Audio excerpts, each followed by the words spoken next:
Welcome and namaste, everyone. I'm Jim Wright. And I'm Connie Shaw. Welcome to our December 2023 gazing program on selfless service. We have another totally packed program for you today. And by the way, we have cleared your drinking water and your household members. We'll now have a silent 1-minute prayer.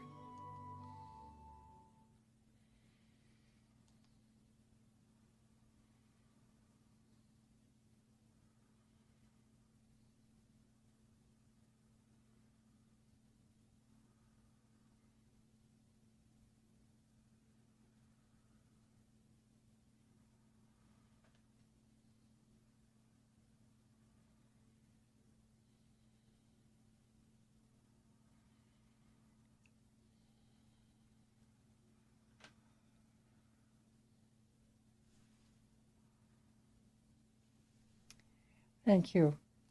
And now we're going to see the chart of the program highlights for today.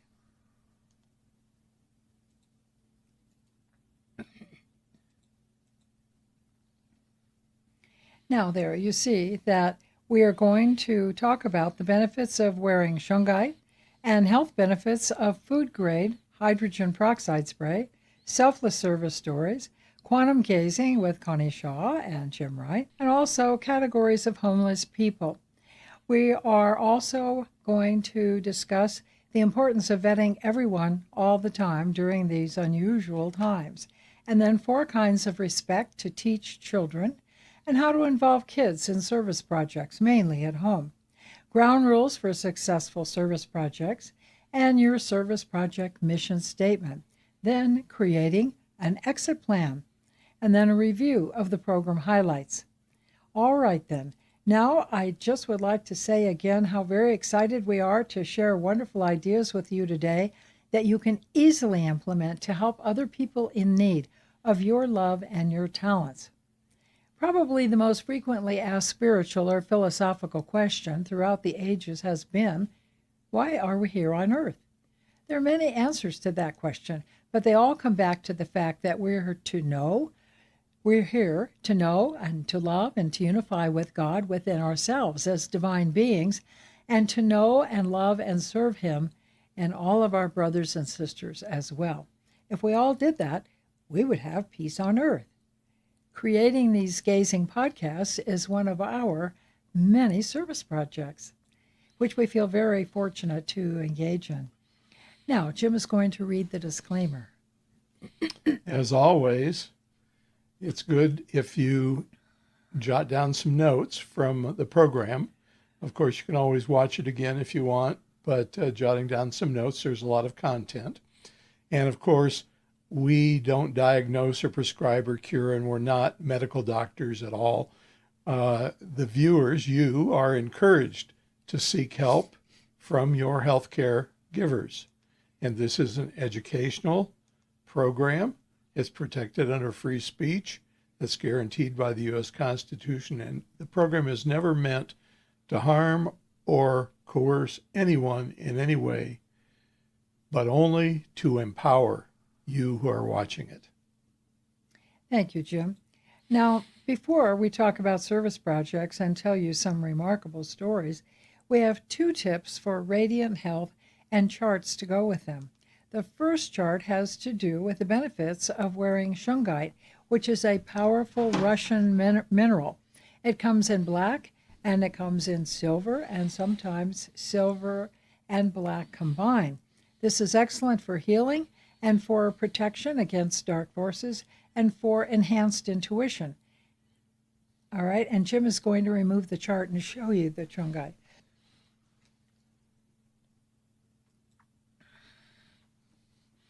So here's a medallion bracelet made out of shungite, little pieces of shungite, and here's a fairly large medallion. They come in many sizes. You can get them in many sizes. Okay. These are helpful to protect you from radiation from your various screens. And as we said, that it's very helpful for healing and enhanced intuition. Some scientists have said that intuition can go up as much as 10 times. When a person wears shungite, for example, on a bracelet 24/7, just wear it at night. You won't notice it. And it's also very good for healing carpal tunnel, I have noticed. Now then, so we would like to recommend the book, which we recommended before, called Shungite: Protection, Healing, and Detoxification by Regina Martino, which is available on Amazon. You can wear shungite medallions or bracelets, as we said, like these, that help in a variety of life areas. This is a very popular mineral right now and has amazing properties that are still being discovered. Now then, I would like to mention, too, that the well-known psychics Dick Algier of remote viewing fame and Cliff High of Webbot fame have both said that they have been wearing shungite and it has increased their intuitive abilities 10 times. All right. Now, the next health tip involves using non-toxic 3% food-grade hydrogen peroxide, which Jim is going to show you, in a spray bottle on your legs and arms at night before going to sleep. So you just put some of this 3% food-grade hydrogen peroxide and use it topically. That's spraying it on your arms, legs, chest, face, whatever you want to do before you go to sleep. Now, it does soothe aching muscles, and it penetrates the skin to the bloodstream. The Harvard Medical School doctor who recommends this says that it purifies the body and very effectively unclumps the blood, as effectively as grounding the feet on grass or sand does. She says it has been used for nearly 100 years to relieve symptoms just mentioned, and there are many books on hydrogen peroxide and all the wonderful things it does. Now, one of the most striking stories we've recently read about is entitled, quote, "Priest Delivers Twin Babies Outside Cathedral in Yakima, Washington." This shocking event took place in September and appeared in the local paper on November 21st, 2023, in Yakima, Washington. A young priest recently helped a distressed homeless woman bring 2 young lives into the world. He shared the remarkable story with the paper Catholic Extension and now is wondering what God was trying to tell him through the extraordinary experience. His name is Father Jesus, that's spelled Jesus. In Spanish, it's pronounced Jesus Mariscal. So Father Jesus Mariscal is the parochial vicar of St. Paul Cathedral in Yakima, Washington. Now, he stepped out of the rectory in September for what he thought would be a quick trip to buy a couple of donuts for a marriage preparation meeting with an engaged couple. As he went outside the church and walked past the statue of Our Lady of the Immaculate Conception, located on the cathedral grounds, he noticed a homeless woman in distress standing near it. She was screaming frantically, "I need help! Help! Somebody help me! I'm having a baby now! I'm having a baby now! Come, help somebody!" Well, Mariscal couldn't believe it at first, but he ran over to the woman, looked closely, and saw a pool of blood at her feet. She cried out again, "It's coming! It's coming! It's coming! I'm having it now! I'm having it now!" Well, he called 911 and helped the woman lie down. He put his phone on the speaker and placed it on the ground so he could follow the 911 operator's instructions. Within seconds, the woman gave birth to a baby boy. Mariscal handed the crying baby boy to the woman. "I'm having another one! I'm having another one! Here it comes! Here it comes!" she shouted to the shocked priest. Mariscal helped deliver the second baby boy. He told the 911 operator the child was still in the amniotic sac, the protective membrane that surrounds a child in the womb. Mariscal saw the baby inside it, and then the operator, Teresa, said, "Just break it open, Father, You will have to just break it open with your hands, just like that. He had no supplies, no blankets, no towels, no water, no instruments, and he had no experience. So this proved much more difficult than expected. With precious time evaporating and no tools at his disposal, the priest was finally able, with his hands only, to burst the sack, only to find the tiny infant inside wasn't breathing. It wasn't moving. The umbilical cord was wrapped around his neck. The operator told Mariscal to lay the child on its side and gently tap him on the back. Lay the child on its side and gently tap him on the back. After a few terrifying moments, the baby started to cry, announcing his arrival into the world. Mariscal placed the second child in the woman's free, lone arm. The morning air was chilly, so he ran inside quickly to get towels. Finally, the paramedics arrived. Mariscal texted the couple he was supposed to meet for the marriage preparation. "I'm sorry I'm late for our appointment.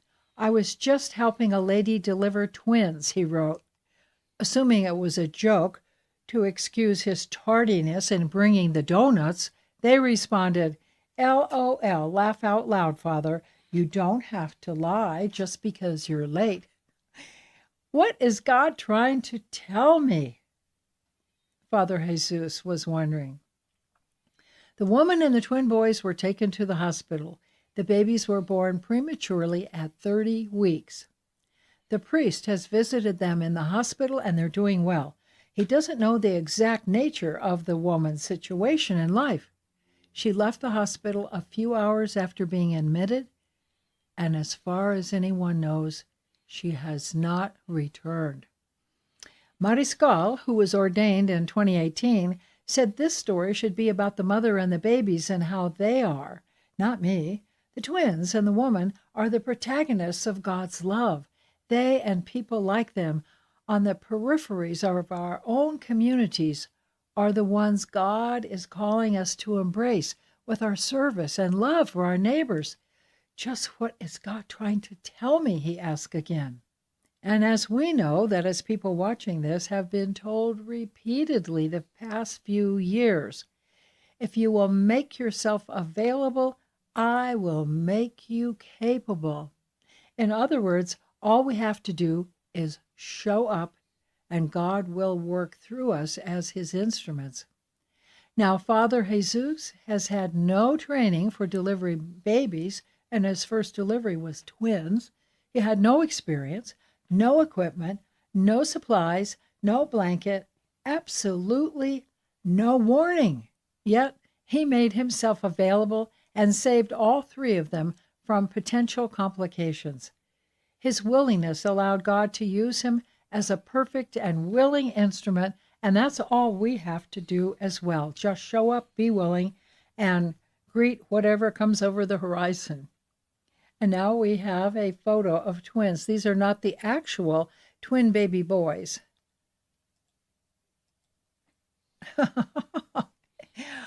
All right. The next story, thank you, Jim, has to do with one of the service projects that was absolutely filled with miracles, start to finish, every time we went there. And subsequently, this story is called Miracles at Pinewood Hills Nursing Home, Denver, Colorado. Many years ago, there were 7 of us in our tiny Sai Baba Center who decided to make a monthly visit to a local nursing home to sing the favorite songs of the residents, to play the piano for them, to chat with them, and to have snacks and juice with them together. On our first visit, we were shocked that the 10 ladies and 1 man were sitting in the TV room in their bathrobes with uncombed hair, in wheelchairs, with puddles under their chairs, staring blankly at the TV. They didn't know what day or month it was, and no one came to visit them. They just sat there, sort of catatonically, staring at the TV, and didn't acknowledge us when we came in. So we went and patted each person on the shoulder and we held their hands and we said, "Hello, I'm Gina. I'm so happy to be here. We're going to sing your favorite songs and play the piano for you today. And then we're going to have some snacks after that." So we sang songs to them from their era. That is, their era was the 1920s and 30s. And then we played the piano and put out the snacks that we had brought and chatted with them. They told us that although they had children and grandchildren, no one ever came to visit. They never even bothered to put on their clothes because they just sat and watched TV all day. Well, this was horrifying to us. So we had a meeting after that and decided that we needed to find out what was going on. So the second month, we learned all of their names, and we noticed that when we walked in the door, a new bulletin board had been put on the wall that said, "This is Saturday, February 2nd, at Pinewood Hills Nursing Home." There were no puddles under the wheelchairs, and the TV was off. And on the bulletin board, it said, "This is what we're having for breakfast, lunch, and dinner. This is the menu." My goodness, what improvements. So as we said, there were no puddles under the wheelchairs. The TV was off. The room smelled very nice compared to the previous month. It smelled clean. And the third month that we came, they were all nicely dressed in street clothes. They wore makeup. Their hair was nicely combed. They were wearing earrings and other jewelry. And they asked us to write letters to their relatives for them who never came to visit, which we gladly did. So we were thrilled that they had suddenly snapped to attention, come back into this reality. They were able to speak with us, and the staff was paying a lot more attention to them and giving them the care that they deserved and that they were paying for. The next month, we brought nail polish, lots of it, mostly pink and red, and polish remover, and gave them manicures and pedicures, leaving the polish remover behind for the nurses to use with them until our next visit. Mother's Day was going to be coming up in May. As I was driving home from the April visit, I just spontaneously started praying to the Lord out loud. I said, "Oh Lord, these poor dears have nobody to visit them. Nobody will probably send them a Mother's Day card or a rosebud in a vase or celebrate with special refreshments for them. If you'd like to do something nice for us, Lord," and well, I'm just putting in this request. I hardly ever ask you for anything. Hardly ever. Because I feel like we have everything. But for these women, it would be wonderful if you would provide for us the means to obtain a fresh red rose in a bud vase for each person, plus a dish of ice cream and some paper plates and napkins and cutlery for the 12 residents. And then it would be so wonderful to be there to give them the roses and then sing their songs and then to have special refreshments. And it would be so fun to do that for them.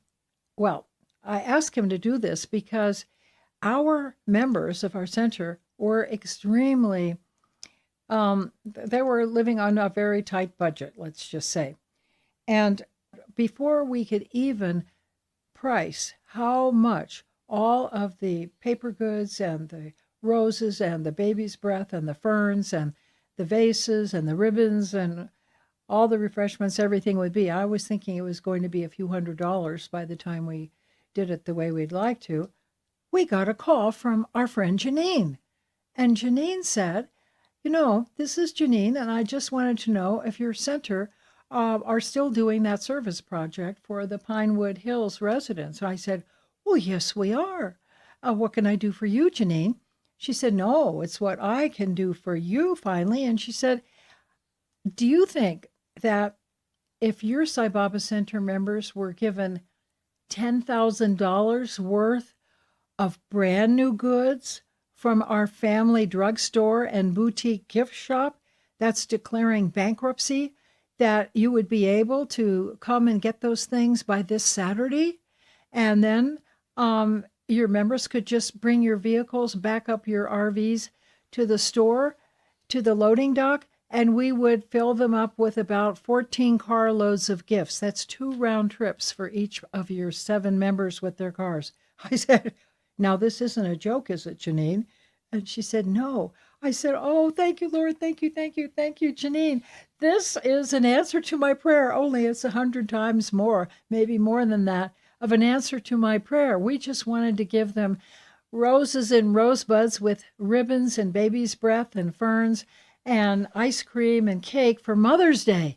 And now you're saying you're going to give us $10,000 worth of gifts to give them? They're all brand new? She said yes. Unfortunately, we have to declare bankruptcy, and we just can't make the store have a profit anymore.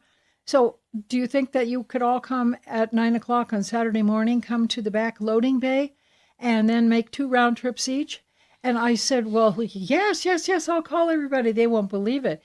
Well, we all agreed, and we were flabbergasted that Saturday when we loaded up all of our cars with beautiful, expensive clocks, watches, dozens of cosmetics, 20 shades of nail polish, many bottles of nail polish, 100 rolls of gift wrapping paper, very nice wrapping paper, ribbons, jewelry, bracelets, necklaces, earrings, jewelry, music boxes, lovely gilt picture frames, small table lamps, stationery, greeting cards, all manner of gorgeous items.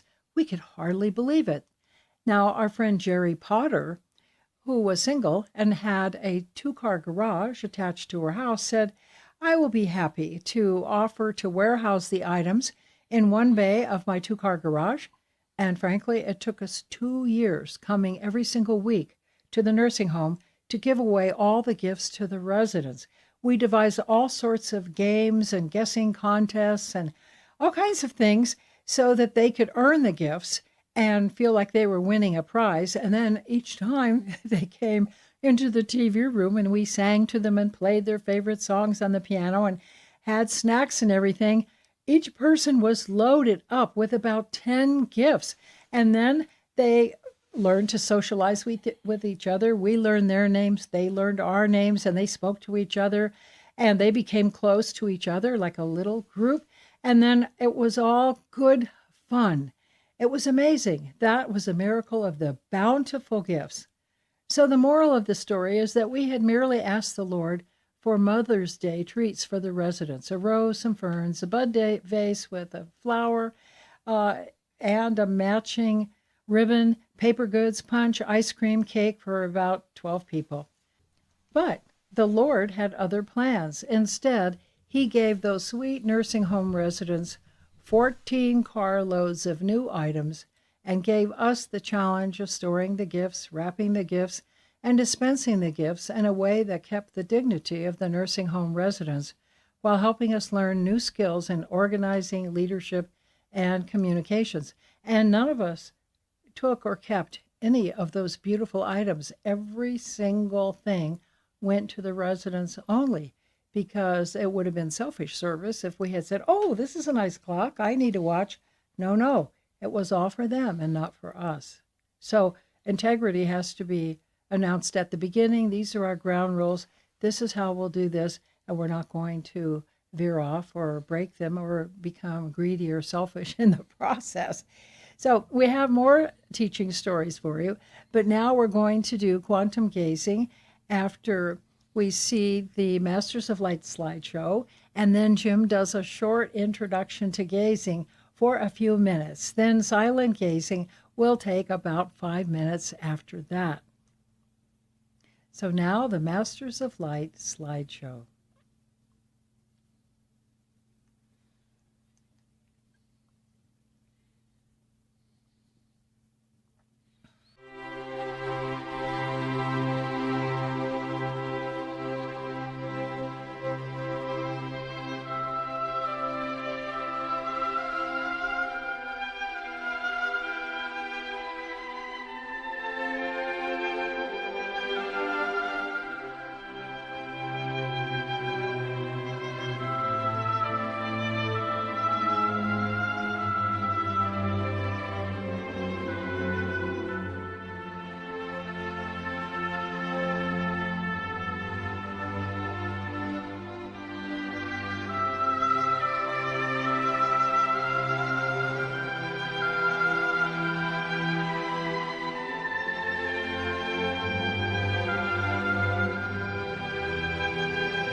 Now you've had your chance to reacquaint yourselves with the masters, and maybe you've seen some of them in the room today or with you in maybe the day preceding getting together or watching this video. Let's all put our feet flat on the floor and turn our hands face up in a receptive position and put them down in our laps, face up. And now let's make 3 wishes for things that we'd like to bring into our lives or the lives of other people that would make their lives better or our lives better. And when you're gazing, you just look into our eyes, allow your minds to go blank, and keep them blank if you notice yourself thinking.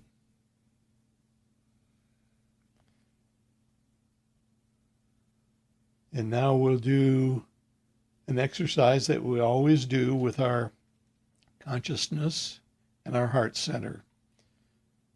Let's all breathe in together. Raise your shoulders up towards your ears. Now breathe out and imagine your consciousness dropping into your heart center, right in the center of your chest. And notice the feeling that you have in the center of your chest at the end of that out breath.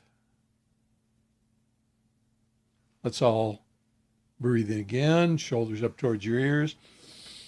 Big breath out, consciousness down into your heart center. Notice at the end of the breath when you're connecting with all of consciousness, because that's what's happening at that very point. Let's breathe in one more time. Breathe out, consciousness down into your heart center. And now imagine your consciousness expanding out into the universe, connecting with your idea of the quantum field of love. Allowing that love and the color of love and the feeling of love to envelop your consciousness way out there in the universe.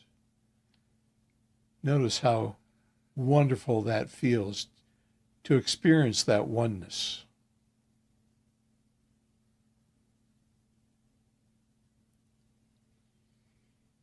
All right, and now you can come back into the room. If you had your eyes closed, this is the time to open them. If you have photographs of loved ones, this is the time to hold them up or lay them out on the floor.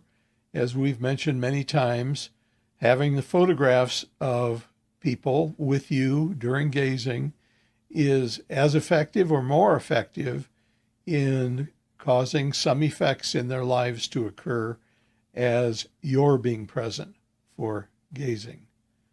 So again, your hands are face up in your laps, and we'll now begin.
Thank you.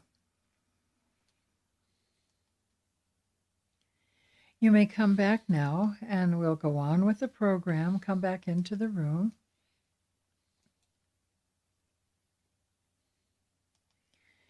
Now then,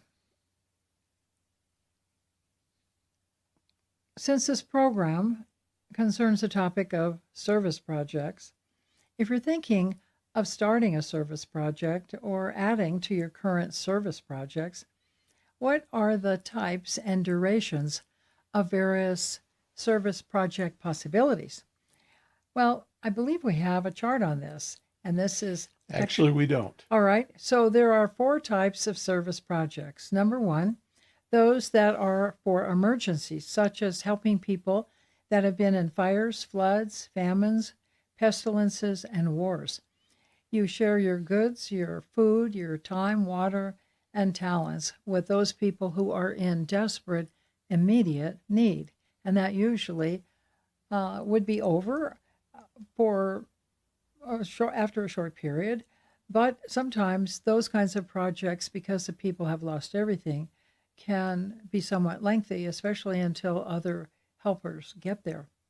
2, one-time events and short-term projects, in other words, medical camps or special visits and talks by well-known people, and the launching of new initiatives, the inaugurations of buildings, hospitals, schools, and so on.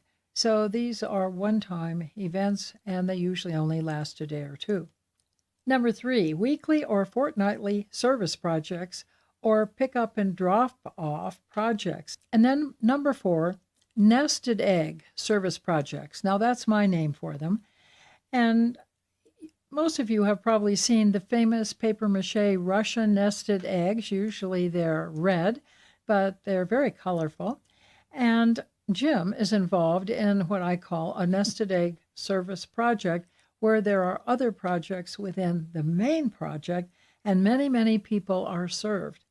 He is the president of the board of the Loveland Concert Band. He plays French horn, and these 60 to 80 musicians who are in the band year-round must pay dues to be in the band in order to provide free concerts to the public and annual high school scholarships for college-bound musicians. The concert band gives free concerts, free scholarships, and also asks the concert attendees to bring food donations to the Larimer County, Colorado Food Bank recipients.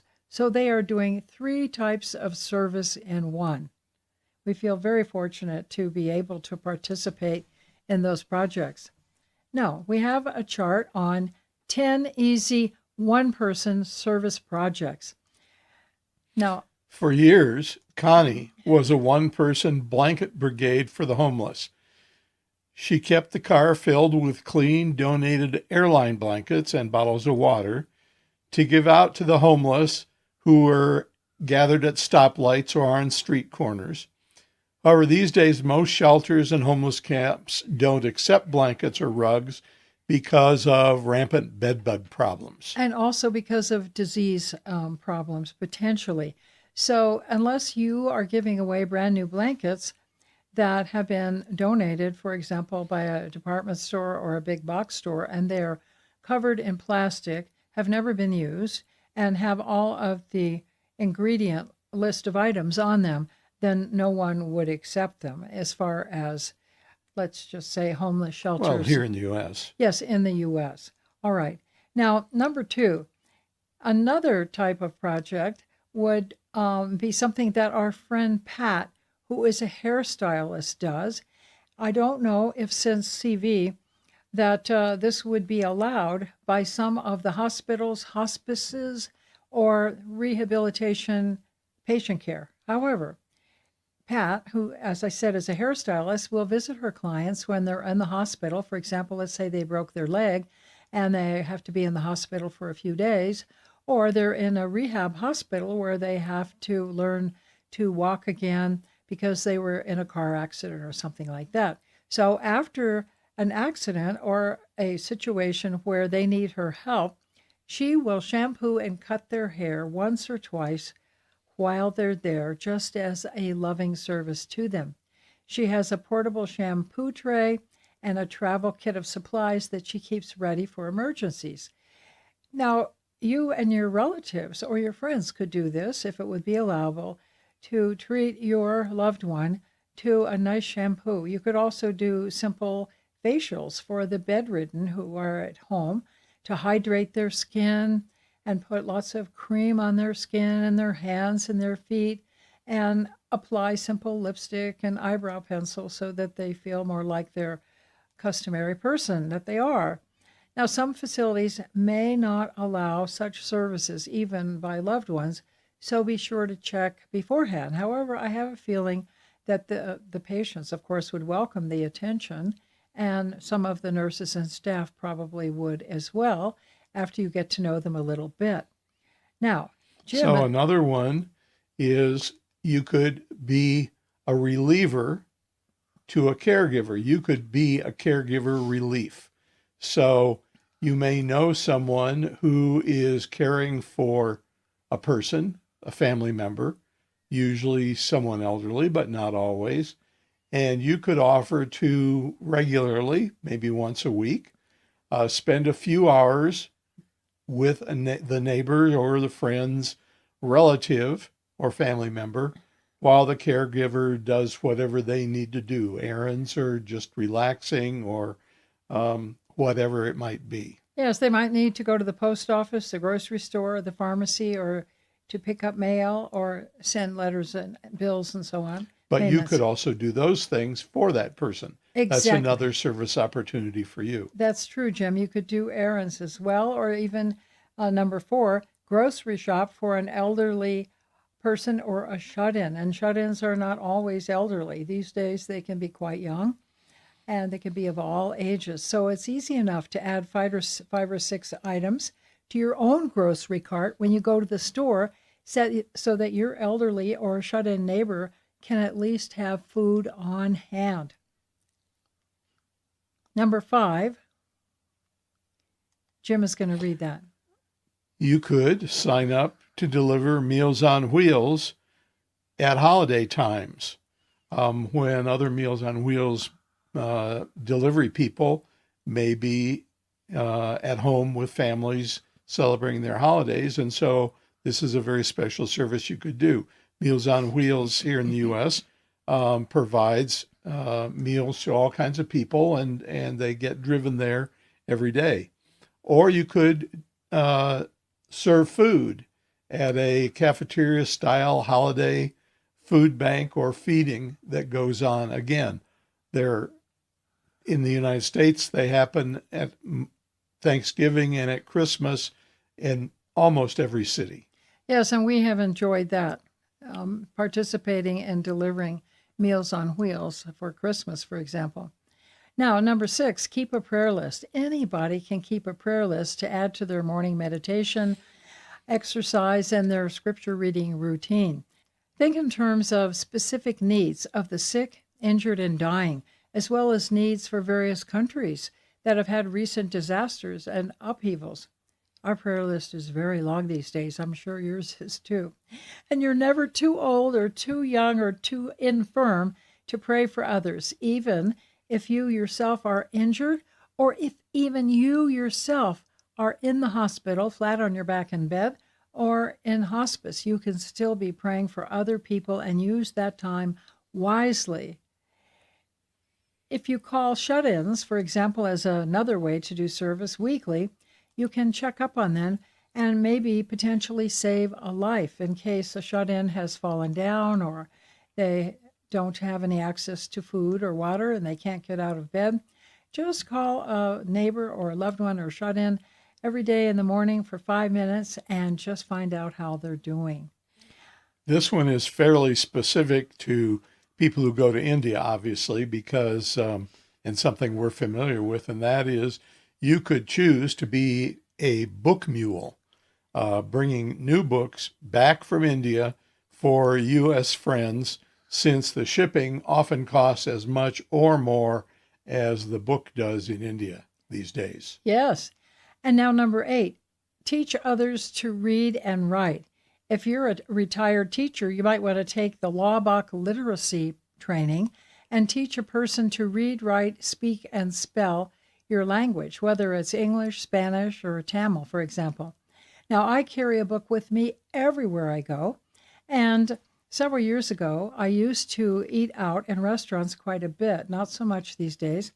And one day I was reading at the restaurant, as I did every day when I went to this Chinese restaurant near my house, and Amy Chen, the lovely waitress, came up and she said, "I see you read books. I like reading too in my language, which is Chinese." She said, "I would like to learn to read, write, speak, and spell English. Will you teach me?"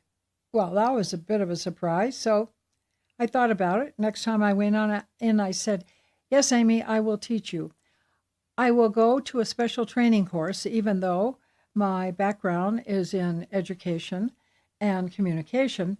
So I knew how to teach people to read, write, speak, and spell English, but I told her I would take a special training course, get all the materials for her and me, and for the next 2 years, every single Saturday, I taught her how to read, write, speak, and spell English, how to read maps, how to read sewing patterns, how to read recipes, and all kinds of practical things. Shortly after that, she moved to California with her son and her husband. She bought her own Chinese restaurant and a brand new Mercedes and became very successful. I was just thrilled to have played a tiny part in her new life. Now, number 9, if you're a Catholic and have in your city what is called a perpetual adoration chapel, you can sign up to be on the list each week. So there's always someone praying for world peace at that chapel 24/7. Now, if you are a Buddhist or a Hindu, a Sai devotee, or a Catholic, you could commit to doing a certain number of rosaries or japamala prayers or mantras for world peace. You can even do it when you're at a stoplight or when you are waiting in line in the grocery store or any place else, at the doctor's office or the pharmacy or whatever. We could always make good use of our time. And as we know, the saying is, time waste is life waste. So another service project you can do, particularly at this time of the year, which is Christmas time, is almost every place in the U.S., and I assume many places around the world, also have toy collections for children who would not otherwise receive toys. And those brand new toys are distributed to families who sign up and say, I'd like a toy for a 6-year-old girl or a toy for an 11-year-old boy or whatever. And there's also, there are places that like to collect and donate new or lightly used bicycles as well. Now, we have become involved with our good friend in a new homeless feeding project. It's a pick-up and drop-off bakery service project whereby we deliver baked goods, but not just that. We have and we have many, many things that we deliver from a high-end 5-star bakery in another town nearby. They have 20 kinds of donuts, and they have all kinds of muffins and cream puffs and brownies and blondies and every sort of baked good you ever heard or thought of in your life. And they're very large, very, very well done. They bake them at 3 a.m, and then one day a week, we take them at 3 p.m. to a homeless shelter where the people are starved for really good quality food. We also bring them ramen noodles, which they like, and a cup of noodles, which they like, and various other canned goods where the can is a pop-top can. Things that they can heat up easily. Exactly, so that they can just immediately eat their food whenever. Heat and eat. Pardon me? Heat and eat. Yes, it's a heat and eat. That's right, right. I've also brought them about 40 pounds of books and magazines and many, many lightly used or never used jackets and tops and pants and clothing that's very nice that they really have enjoyed. They're very grateful people, very sweet people, and we're very thankful to be involved in the project. Now then, and as I was saying, the bakery would throw away all of their particular items in the dumpster every single day unless people from the local area that were involved in service projects for the poor would pick them up. All right.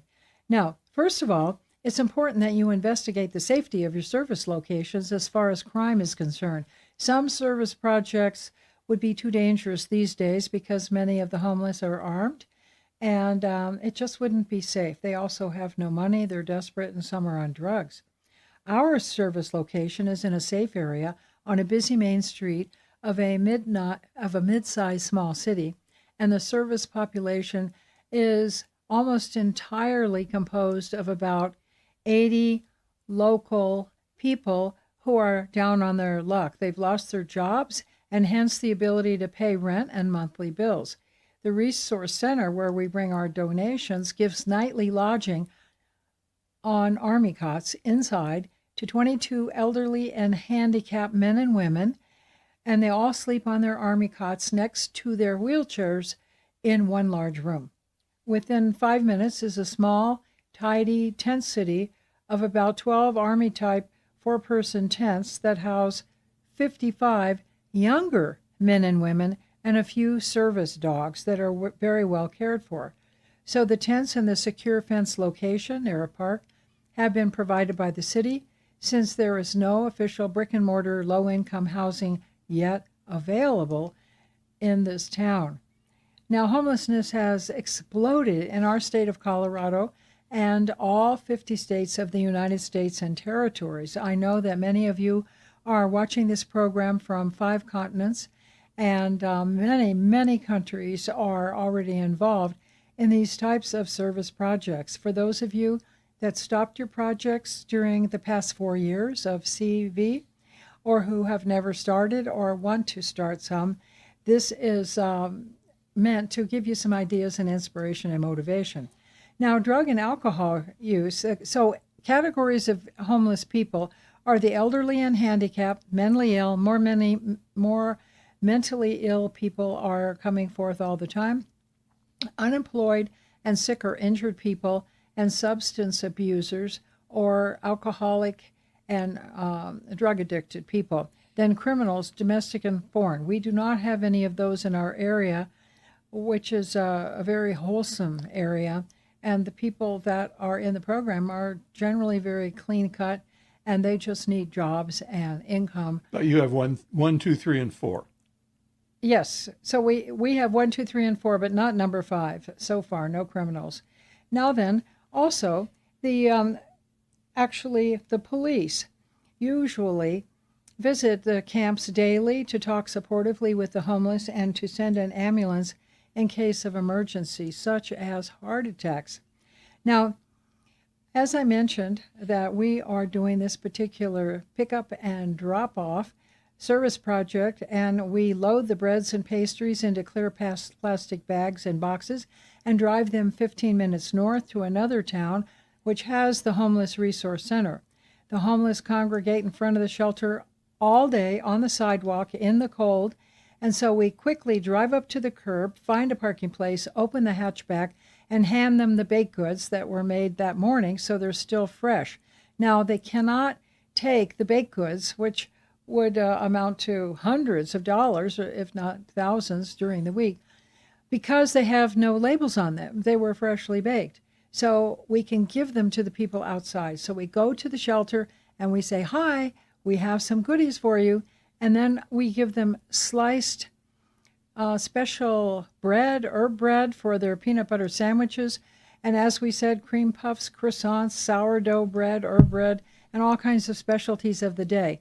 We do not give them napkins or paper goods because they would just toss them into the street on the sidewalk, and we don't want to make a big littered mess. So we make sure that we leave the place as clean as we found it or better. Now, since the goods are unwrapped, as I said, they cannot be received inside any shelter, but it is legal for the homeless to receive them and eat them outside on the sidewalk, which they do instantaneously, and they're gone the minute they hit their hands. Now, the pickup and drop-off takes about an hour from the bakery in another town, another 15 minutes to get there, and then 15 minutes for me to get home. So we can feed 30 or more people in 90 minutes total, including food pickup, bread cutting, driving there, distributing the food, and returning home. And of course, we distribute other food besides just bakery goods now, too.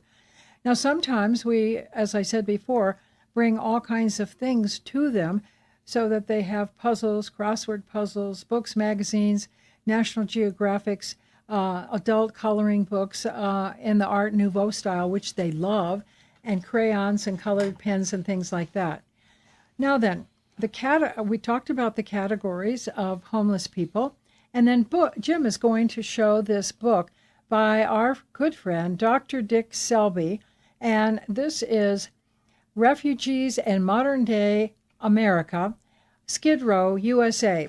And he has had long experience in serving weekly meals to hundreds of people in downtown LA. In fact, downtown Los Angeles, and Roshan Motivala and her late husband started that project about 35 years ago, and Dick joined about 15 years ago. And he says of his experience as a volunteer and as a family and marriage counselor licensed, and as a prolific author, he said that drugs and alcohol are often a major contributing problem to homelessness, and that many homeless people have issues with authority figures and refuse to be told what to do or to obey simple rules. Now, you can get his book, Refugees in Modern Day America, Skid Row, USA, True Stories, on Amazon. It is a wonderful book. I couldn't put it down, then I read it again and again. Now then, and it has outlines for what to do to address homelessness in your area.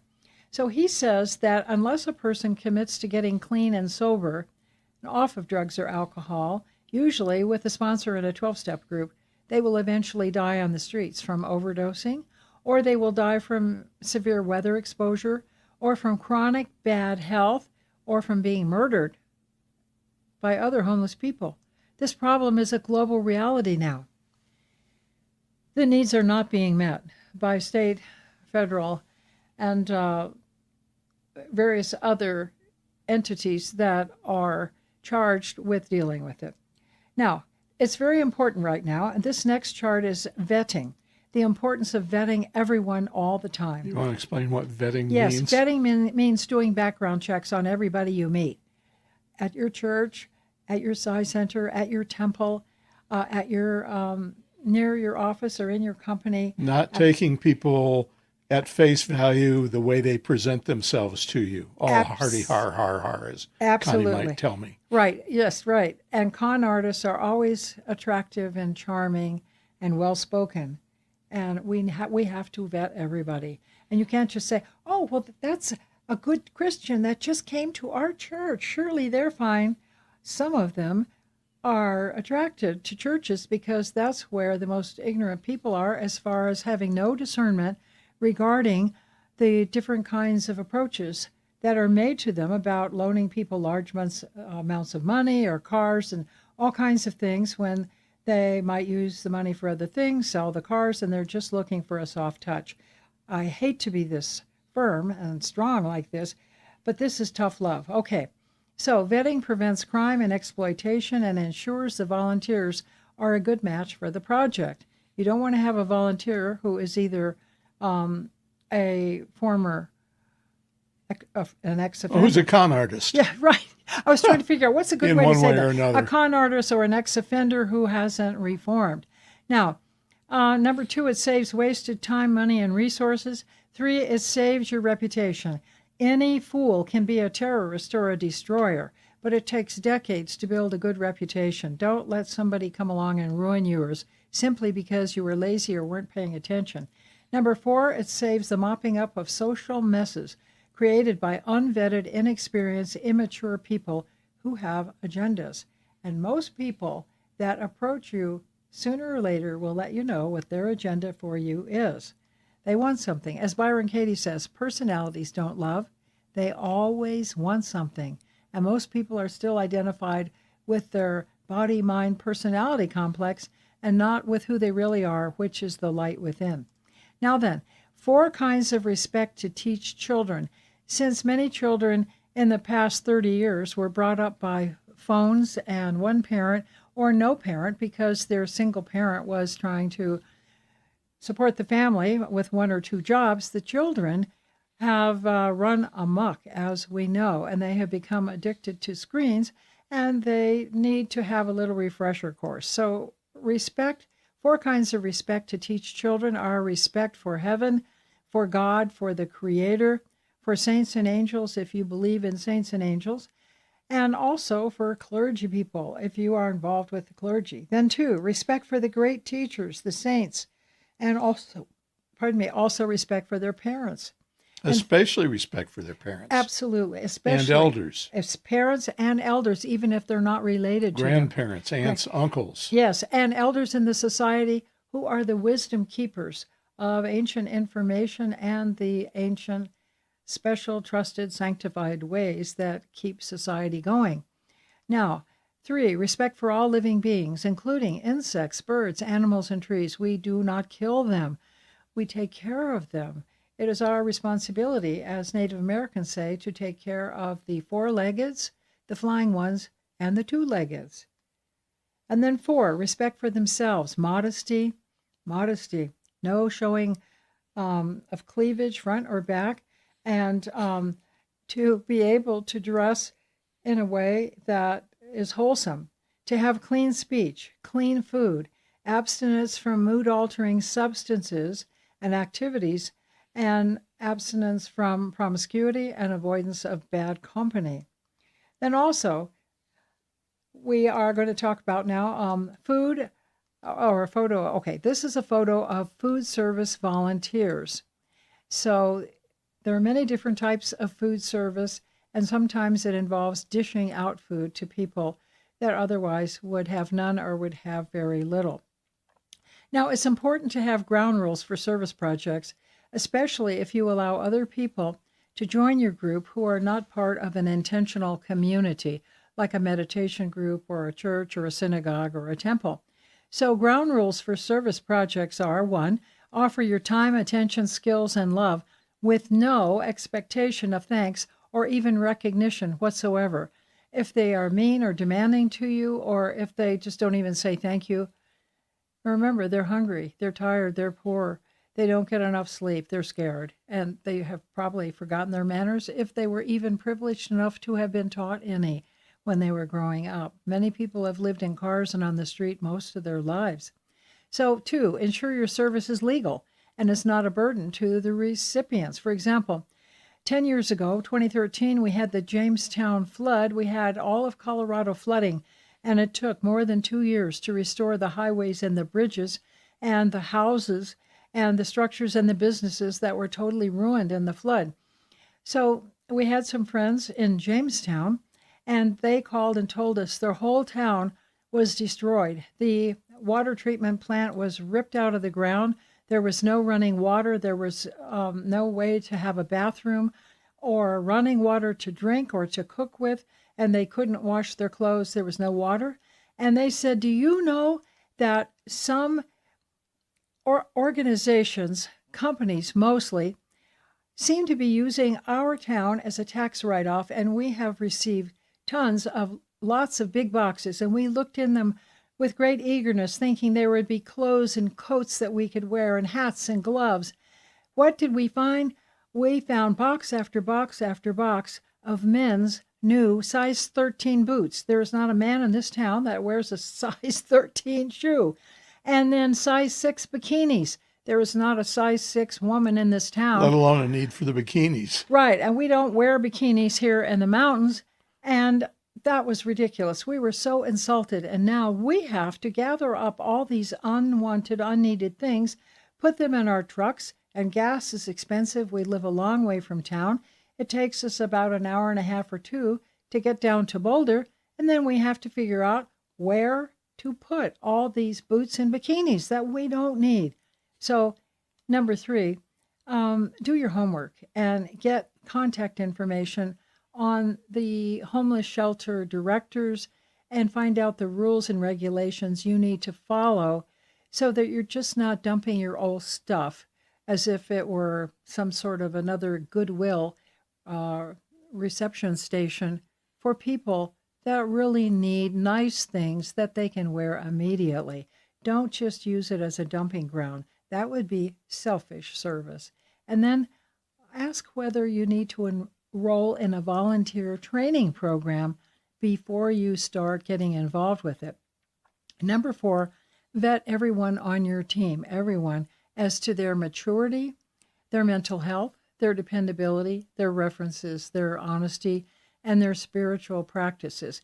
You know, there's a saying that the only marriages and communities and service projects that succeed are those that are intentional, meaning if you have an intentional marriage where you both say, these are the things that are our foundation, like the 5 human values, or daily meditation and prayer, or loving God and staying connected to God all the time, that marriage will succeed because both people are working on themselves, doing the deep work.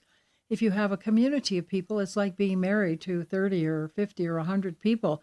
You all have to have intentions and also a vision statement or a mission statement for it to work. Number 5, service is never ever a means to advance your ambitions or your community standing, or put lots of pictures of you in your resume serving homeless people or helping them because you want to look like you're a very saintly person. No. It has to be truly selfish. So we never give to get or to further any personal agendas for personal publicity. That was number 6. And then there are 8. Number 7, avoid taking money from anyone. Where there's money, things get funny. Money obligates you to others. Don't lose your freedom. God helps those that help themselves. And people that would like to give you a large donation or a grant or something oftentimes have an agenda themselves. I was going to say, I personally think that anonymous donations are probably fine. Yes. Some people will feel very compelled to give you $100 or $200 to buy food or supplies for the homeless, and that would be fine. But just be careful because, for example, if a real estate company wants to give you some money and then they want to have pictures of themselves with their real estate sign in a picture in the paper or on TV, they can easily co-opt the entire service project, and then people will think that they're in charge of it and so on, and they can also put you in some very, very difficult situations. The donations need to be as selfless as the activity. Yeah, exactly, and anonymous. That's right, so that you just don't get into sticky things. The saying is, where there's money, things get funny. 8, give to each person according to their need and not according to their desires. Desires like anger are a bottomless pit. Now, service is love, really. And service is doing right for its own sake. Service is love, and service is doing right for its own sake. Remember, however, the Chinese saying that to give unwisely is to destroy. If you overgive to people, then they can become extremely resentful, and then all the love goes out of it, and you're pouring your love into them, and they're just unhappy that they don't have the wherewithal to give the kinds of things that you do. So you have to be very careful. Another Chinese saying is, make things possible, but not easy. And in the U.S., we have a saying, God helps those who help themselves. Other countries in Europe and South America also know this saying, God helps those who help themselves. And then finally, another great saying is give to the needs of the recipients, not their desires, which are endless. If you start to coddle them overly, next time you show up, they'll have a wish list and they'll see you as their sugar daddy or their Santa Claus, and you don't want that. The whole idea is we have these things to give to you, and we're not just going to keep finding other things that you want and then bringing those. We're not your shoppers. That's your responsibility. So finally, we are the primary beneficiaries of service opportunities. Service makes us happy. It gives us a sense of purpose. It helps us see our character defects, how bossy, how overbearing, how codependent we are. And it gives us new people skills and problem-solving abilities, as well as leadership and management opportunities. And we may start out doing a simple pick-up and drop-off sort of service, and we might end up in doing other leadership activities and management activities that we never anticipated. So you also have to have boundaries for your service and also an exit plan. A service project mission statement addresses what are we doing? How is it useful? How do we know? What are we doing? How is it useful? How do we know? So you can create a simple service project mission statement and amend it as needed. For example, our Sunny Valley Volunteer Group intends to do a weekly homeless feeding for at least 6 months to 1 year at First Avenue and Oak Street on Sundays at 11 o'clock. We intend to bring donated food offerings and cooked food and to finish distributing them within an hour of our arrival. We will not bring children to the site, yet we will allow them to organize and place supplies in our cars, to make sandwiches at home beforehand, and to send drawings to the homeless recipients. All right. Now, we will not allow homeless people to come home with us, nor will we give them money or other items unless we all agree at our planning meetings. You can't just say that we're not going to give money to the homeless because they might use it for drugs and alcohol, and have Harry running around behind your back giving $20 bills to all the homeless people when you've told the homeless people we're not giving you money, but Harry's doing it, and he wants to be a pleaser and he wants to be popular. He's ruining the whole thing. So you have to really have agreement and make sure everybody on the team is trustworthy. We agree to abide by the 5 human values that sustain life on earth, which are peace, truth, love, right conduct, and nonviolence. Our mode of problem solving is that whoever has an individual issue will fill out the Judge Your Neighbor worksheet of Byron Katie and ask one of us to process him or her until we see our issues and projections. We will solve any group issues and problems as soon as possible after our monthly debriefing meetings after the project, which will last not more than 15 minutes. If a problem needs more than 15 minutes to be solved, we will do it as a group. Now, our exit plan is to renew our weekly commitment 6 months from now with the intention of renewing it for another 6 months, presuming we have the volunteer personnel, the drivers, and the resources to continue. We realize that God is the doer, using us as his instruments, and that we are fortunate to have the service opportunity. Finally, regarding potential disagreements, the virtue is not in winning an argument, but to reestablish as quickly as possible clarity, mutual respect, and harmony in our group at the moment. The wise and large and modesty. The end. So this would be a sample vision statement or mission statement by a particular group that know each other and they all have the same values. The people that join the project need to agree to the vision or mission statement and to understand that the values underscore the project and are the foundation of that group's living, daily living. Now then, everybody needs to create an exit plan in case of volunteer staff relocations, people becoming injured or sick unexpectedly, or having lack of funds or a waning motivation of the volunteers. And you could say, all right, we'll do this for 6 months, then we'll renew, or we'll do it for a year. But these days, so much is happening so fast. I would say you could say, we'll do this for a month and then renew, or we'll do it for 3 months. Many, many unexpected things are happening every day. So you'll just have to decide what you're going to do about that. Every part of the country and every part of the world is different. You have major, huge metropolitan areas and cities, mid-sized cities, small cities, towns, and villages. So wherever you live, there are lots of opportunities to do service because everybody is suffering with something these days. Everybody has challenges. Finally, when we're faced with a decision of whether or not to help a person or a family or a group, consider these 4 guidelines. Help those who are already helping others in some way. And then Jim is going to read number 2. Overhelping weakens the character of the recipient. Can you say that again? Overhelping weakens the character of the recipient. Yes, exactly. It certainly does. So the whole idea is to get them started to help themselves, not to rely on you and think, well, now I'll just sit back and you'll bring me all kinds of wonderful things and I won't have to do a thing. No, that's not the idea. And then 3, having assisted another person, observe his conduct. Jim, 4. If he or she makes good use of your gift, you can continue modest generosity. But if he becomes proud, selfish, extravagant, or lazy, it's your duty to require that the person correct their ways without reprimand. They will not improve or learn this lesson if you make it unnecessary to correct their ways.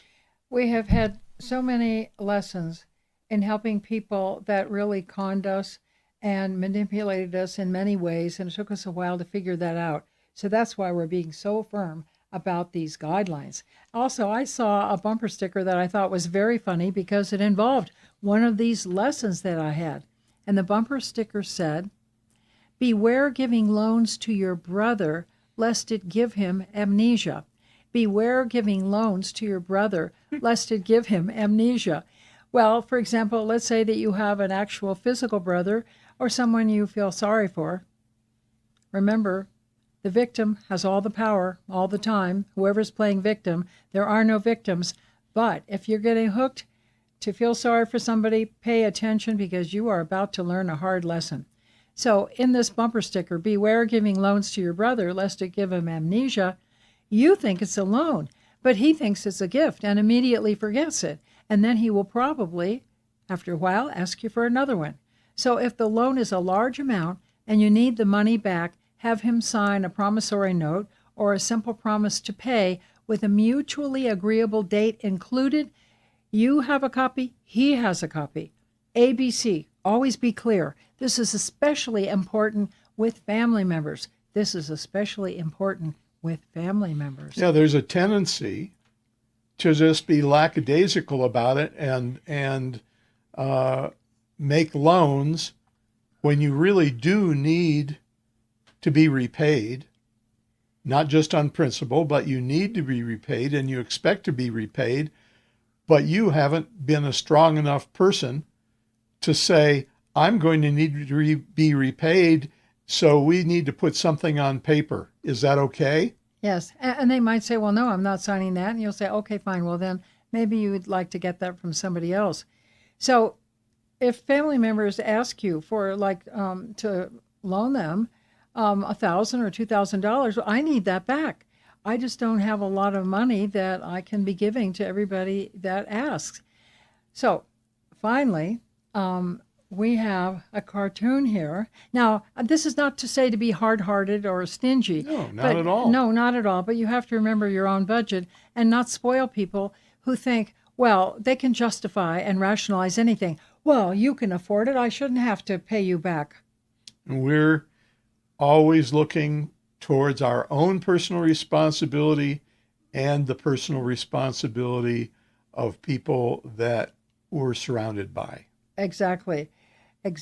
So if you watch this video again, which I hope you will understand that there are many, many subtleties of selfless service that we all need to understand and to engrave invisibly on our foreheads that this is what we need to do. All right, and here's the final cartoon, and it says, Jim, sometimes I cringe when I look back at my early work. And this is God. And he's gazing towards earth. Yes, right. So God cringes perhaps at some of the creations here on earth. We hope we're not some of his creations he's cringing about. Now we're going to do the program review. So here we are. We announced that what we would teach, then we taught it, and we're reminding you of what was offered to you to make sure that we covered everything. So then, we had the benefits of wearing shungite, and then the health benefits of food-grade hydrogen peroxide spray every night on your arms and legs and chest and back and so on. Selfless service stories. We talked about Father Jesus delivering the twins.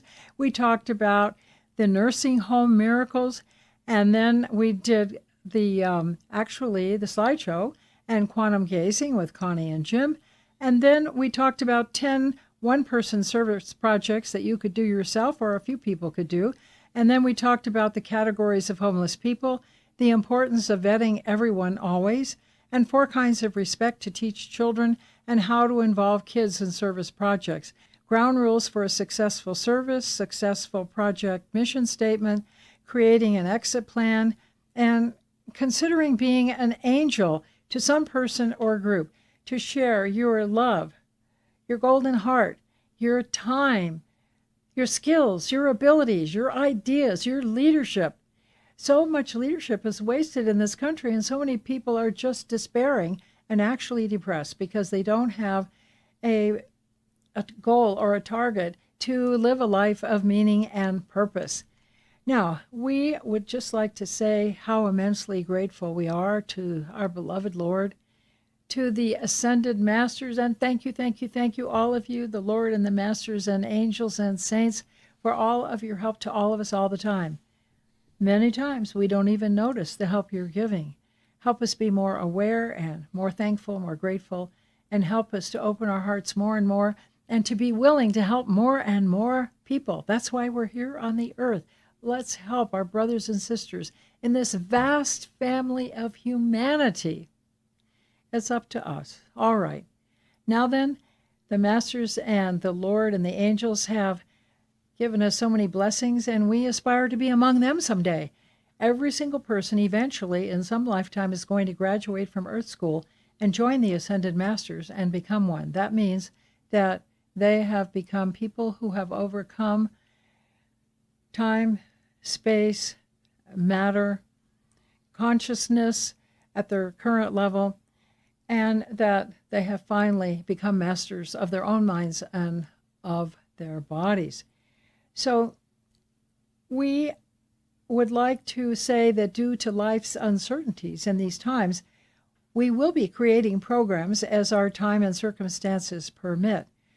And we will let you know when those are available. So we haven't stopped, we haven't retired or quit or anything like that. It's just that we're going to do things a little bit differently from now on. Meanwhile, may God bless you and keep you in safety and protection and inspire you to be a person of mercy and compassion to someone who needs you, your tender love, and as we said, your generous heart. And now, farewell and namaste. Until next time, we love you. The Lord loves you. The masters and the angelic hosts love you because you are lovable. You are lovable. Other people need your love. And feel free to write us about the service that you're doing at info@connieshaw.com or not. We're not requiring anything of anybody. And we think about you often. We pray for you. We feel so fortunate that you are blessing our lives. Goodbye and farewell. Thank you.